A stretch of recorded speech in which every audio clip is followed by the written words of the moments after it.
Much has already been said about EVO 2024, this year's installment of the largest fighting game event in the world. In particular, the Third Strike tournament is being touted as one of the greatest tournaments in the history of the game, with one moment in particular having already etched itself into legend. Okay! Oh! My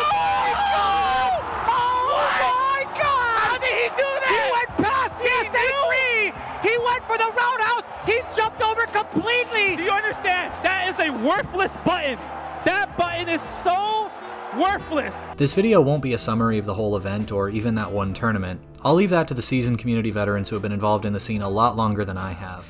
And full disclosure, I've never risen above the level of a journeyman player myself, so if you clicked on this video looking for game insight in a mechanical sense, you've probably come to the wrong place. Hopefully this video's title will have already cued you into that. Speaking of that title, I should probably begin by addressing the 3 questions you are likely to have. Question 1, who the hell is W.B. Yeats? Question 2, who the hell is Mary Oliver? Question 3, what the hell do either of these people have to do with Third Strike? Question 1 first, of course. William Butler Yeats was an Irish poet born 1865, died 1939. Recipient of the 1923 Nobel Prize in Literature, the peak of his renown coincides directly with Ireland gaining its independence, and he's pretty much universally regarded as one of the greatest poets of the 20th century.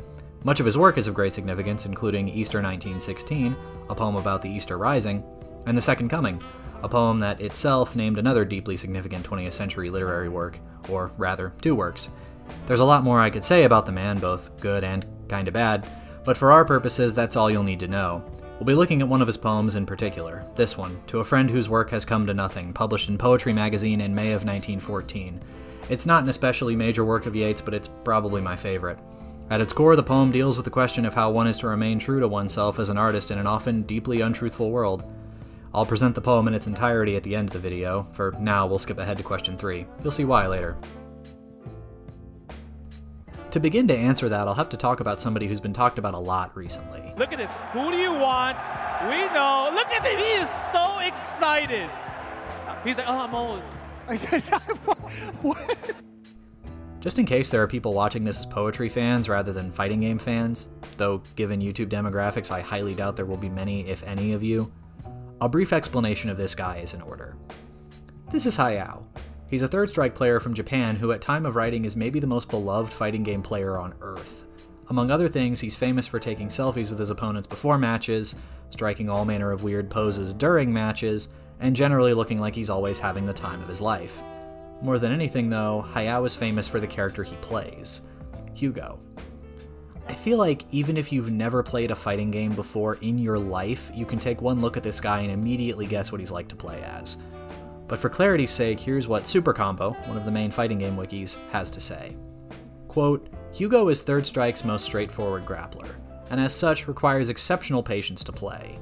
He can do an impressive amount of damage with only a few moves, but his slow move speed and lack of ranged punish options makes getting his turn especially difficult. Hugo is also the largest character in Third Strike, meaning he has a big set of hurt boxes, and combined with his unsafe pokes, makes him a sitting duck to a lot of hit confirms. Basically, big guy, big damage, big target. While Hugo has never been considered the worst character in the game, he's always been considered far, far from the best, as you can probably tell from that mostly negative summary. And even being less than the absolute best in a game as optimized as this, it pretty much completely prevents a character from being seen at the high level. At almost every Third Strike tournament, the highest spots are dominated by one of 2 characters, Yun and Chun-Li. Often, as was the case at EVO Japan earlier this year, the top 8 consists entirely of those 2 characters, with multiple mirror matches including in grand finals. In their own way, these top tiers are still fun to play, and fun to watch people play, so this state of affairs hasn't killed Third Strike or anything. It'd take a lot to do that. But a state of affairs it still is, and you can find plenty of less than enthused discussion online about it. Just look at these comments from the VOD of the EVO Japan top 8, and you can see how jaded the homogenous top level of Third Strike has made a lot of people. With all that in mind, it's easy to see how Hayao became so beloved. It's even easier to hear it. Oh my God! Holy shit! Before I go any further, it's important to bring up 2 things. 1, Hayao wasn't the only person with an unorthodox pick at EVO, even at the highest level. The winner of the whole tournament, MOV, spent much of the top 6 playing Elena, another mid-tier character that otherwise sees very little high-level play. And though MOV inevitably switched back to Chun-Li for Grand Finals, that Elena run is still very important and has been credited as such among the fighting game community. And of course, I would be remiss to ignore all the players with outside-the-box character picks that never made it out of pools, the system of small, double-elimination tournaments that qualify players for the top 8. At that level, you don't just have people playing mid-tier characters like Hugo and Elena, but explicitly bottom-tier characters like Remy and 12. And while those players didn't get anywhere near as far as Hayao, I still think they deserve some acknowledgement for that. The second thing is implied by the first thing, when I brought up who the champion at EVO actually was. And you may have noticed that their name wasn't Hayao. Hayao did very well at EVO, yes, but he didn't win. He finished 4th. So why am I talking about all this, then? What's the point if all this didn't even result in a podium finish? For that, we return to Yeats. Here's to a friend whose work has come to nothing.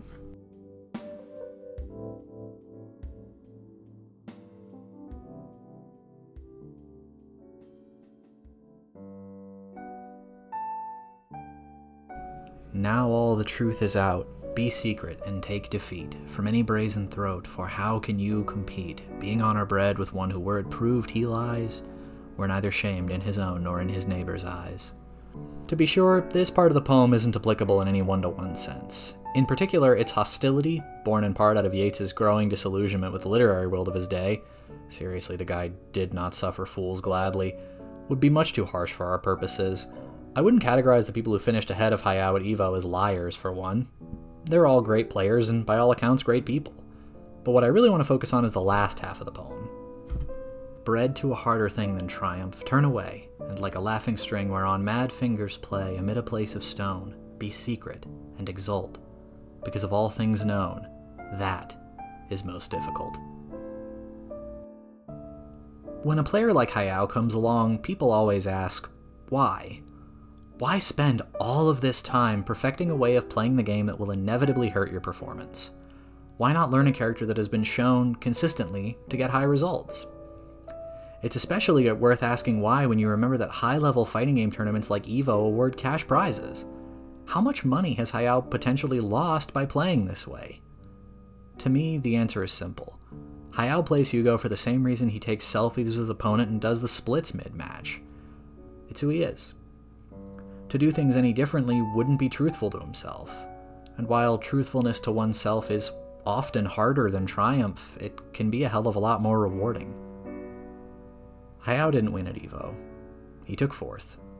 And yet, just listen to that crowd when he receives his medal. All right, this is going to be going, I know it. Please, in 4th place, Hayao!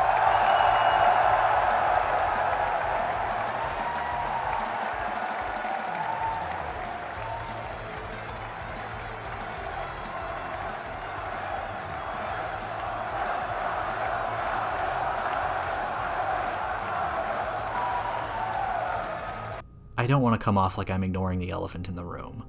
Of course, the overwhelming majority of us will never get anywhere near top 6 at EVO, or whatever the rough equivalent to that is in whatever we've made our life's work. Most of us will have to be secret and exalt, not as an act of principle, but as a necessity. How will all of this apply to those of us who will never get anywhere near the level of recognition that Hayao has gotten? To that, I'd like to pose a question.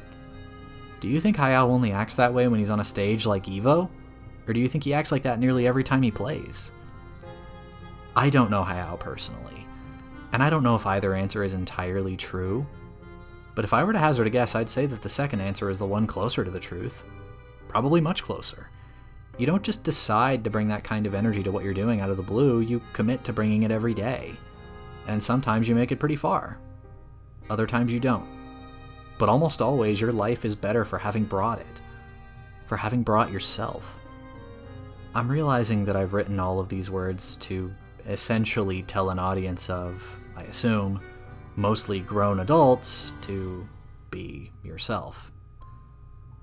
But maybe that's the thing about those simple truths we learned when we were children. Inevitably, things in life get in the way of remembering them. And it can take a lot to clear that rubble, to bring us back to what we've always known. Recently, things have gotten so dire on r/fighters, the main fighting game community subreddit, that a new rule was put in place.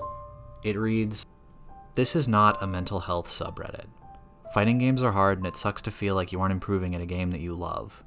But you shouldn't tie your self-worth to a video game. First and foremost, games should be fun. If you aren't having fun, then it's okay to stop playing. We are not therapists. We understand the need to vent, but if you are experiencing thoughts of depression or self-harm, seek professional help. You likely have deeper issues that we are not qualified to address. I don't know exactly what prompted the addition of that rule specifically, but it's pretty easy to guess generally. Enough people were having such intensely negative emotional responses to losses that the community felt the need to comment on it.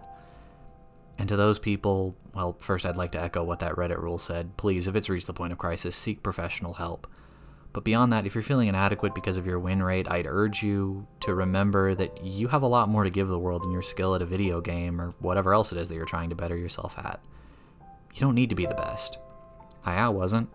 Hayao stopped short of being the best at the largest stage in the world. And yet everybody was very happy that he showed up.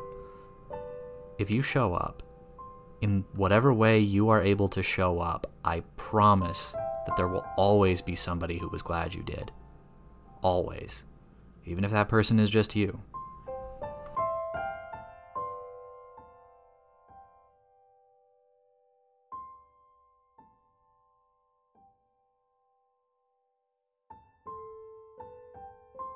Originally only supposed to be a video about Hayao and Yeats, but as I was writing I was reminded of another poem by another poet, Wild Geese by Mary Oliver. Oliver herself only passed away a few years ago, so her place in the history of poetry is still being litigated somewhat, but for the most part during her career she was regarded as one of America's great living poets. And because she lived so recently, I can do something that I couldn't really do with Yeats. Let her speak for herself. So I think I'll end this video by doing just that. You do not have to be good. You do not have to walk on your knees for 100 miles through the desert repenting. You only have to let the soft animal of your body love what it loves. Tell me about despair, yours, and I will tell you mine. Meanwhile, the world goes on. Meanwhile, the sun and the clear pebbles of the rain are moving across the landscapes, over the prairies and the deep trees, the mountains and the rivers. Meanwhile, the wild geese, high in the clean blue air, are heading home again. Whoever you are, no matter how lonely, the world offers itself to your imagination, calls to you like the wild geese, harsh and exciting, over and over announcing your place in the family of things.